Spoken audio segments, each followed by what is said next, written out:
Starlink just slashed its price to $35 a month and threw in the hardware for free. Amazon Leo went live for Verizon and AT&T 2 weeks ago. T-Mobile is already streaming data through Starlink satellites to phones with no signal. And meanwhile, China is racing to get over 1,000 satellites into orbit before December, or they lose their frequencies. The satellite internet game changed in April 2026, folks.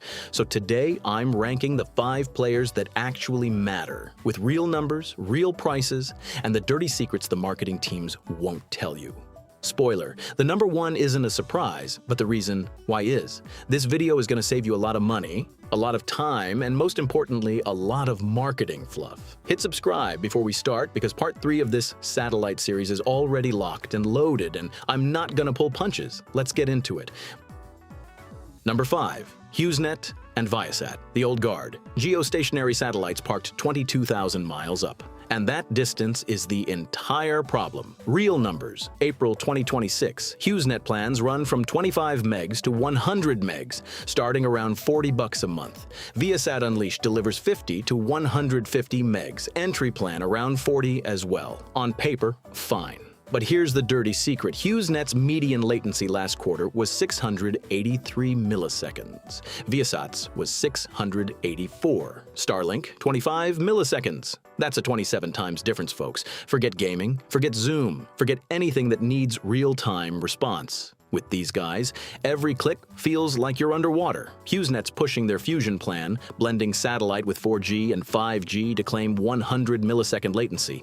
But that 100 is on the cellular hop, not the satellite hop. It's a magic trick, not a fix. Now, if you're a rural household and you're stuck with no fiber and no fixed wireless options, Hughes and Viasat are still real. But here's the kicker. The FCC's $42.4 billion BEAD program excludes satellite from primary funding, so your tax dollars are going to fiber and fixed wireless, not to the only thing that actually reaches your driveway. If you're in Wyoming or western Montana, you already know what I mean. HughesNet and Viasat are the backup plan in 2026, nothing more.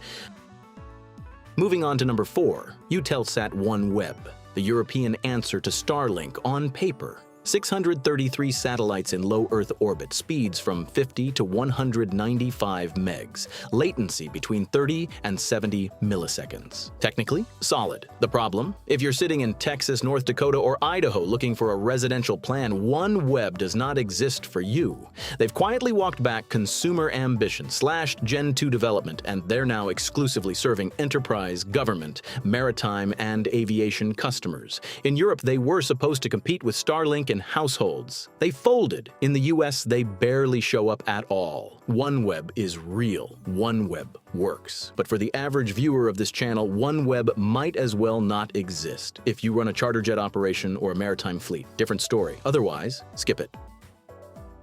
Number 3, and this one's wild. Guowang SpaceSail. China launched not 1 but 2 mega constellations to take on Starlink. The plan: 13,000 Guowang satellites, 14,000 SpaceSail Qianfan. On paper, that's SpaceX level ambition. The reality? In April 2026, Guowang has fewer than 30 satellites in orbit. SpaceSail has about 54. Here's the part nobody mentions. Under International Telecommunications Union rules, China has to deploy 10% of each constellation by December 31st, 2026. That's over 1,300 Guowangs and almost 1,400 SpaceSails. In 8 months, physically, looks impossible at the current pace. But here's why it matters, even if they fail. SpaceSail just got Anatel approval in Brazil, signed a Telebras partnership worth hundreds of millions, and is targeting 5 million Latin American users by end of year. No, you're not going to get a Chinese satellite dish in Idaho. Geopolitically, never going to happen. But the global pricing pressure is real. The day SpaceSail goes operational in Brazil, every satellite ISP on Earth has to look at their pricing. And that's good news for your wallet, even if you'll never see their name in your area. Number 2, now we're talking. Amazon Leo, The art is formerly known as Project Kuiper. 270 production satellites in orbit as of right now. The Enterprise beta launched April 8th, and the customer list reads like a Fortune 500 roll call. Verizon, AT&T, JetBlue, NBN Australia, NASA, Hunt Energy, Crane, Worldwide Logistics, mid-2026 commercial launch with the US, UK, France, Germany, and Canada in the first wave. Now listen up, because this is where it gets spicy. The Pro antenna, which is the standard for homes and small businesses, is going to cost less than $400. The Nano hits up to 100 megs. The Pro hits 400. The Ultra goes full gigabit. Residential plans are estimated between $50 and $90 a month depending on the country. We don't have the final pricing yet. But Verizon doing the backhaul integration for Amazon Leo. That's the most aggressive moat-building move I've seen in years. Here's what nobody's connecting yet. Verizon is integrating Amazon Leo into their 5G backhaul. AT&T is on the list too. What that probably means in 2027 is your Verizon plan might come with a Leo terminal at the cabin or the boat, and you won't even think about it as a separate service. That's how Amazon thinks. They're not just selling internet, they're selling infrastructure to the carriers, and you'll get bundled into it. If you're a Verizon customer right now, pay attention this fall. And finally, number 1, Starlink. Yeah, no shock. The shock is why it's still number 1 in 2026, harder than ever. The numbers, real talk. Approximately 9,850 active satellites. The largest constellation in human history, no debate. Median latency, 25.7 milliseconds. Real-world speeds from 100 to 400 megs. Now, the price, reality. As of April 1st, 2026, in select US markets, Starlink Residential is $35 a month for 100 megs, $65 for 200 megs, $105 for 400 plus. And the kicker, $0 hardware for new customers, zero. That's a $350 dish gone. The promotion runs through April 30th. If you've been on the fence, this is your sign. After April 30th, prices revert to $50, $80, and $120. So real talk, if you're watching this, the day it drops, you've got hours, not days. And then there's V3. SpaceX is starting to launch the new Starlink February 3 satellites this year, riding on Starship. Each one carries up to 1 terabit of downlink capacity. That's 10 times the current V2 Mini. Real residential gigabit speeds are coming late 2026 or 2027, starting with performance and business tiers in low congestion zones.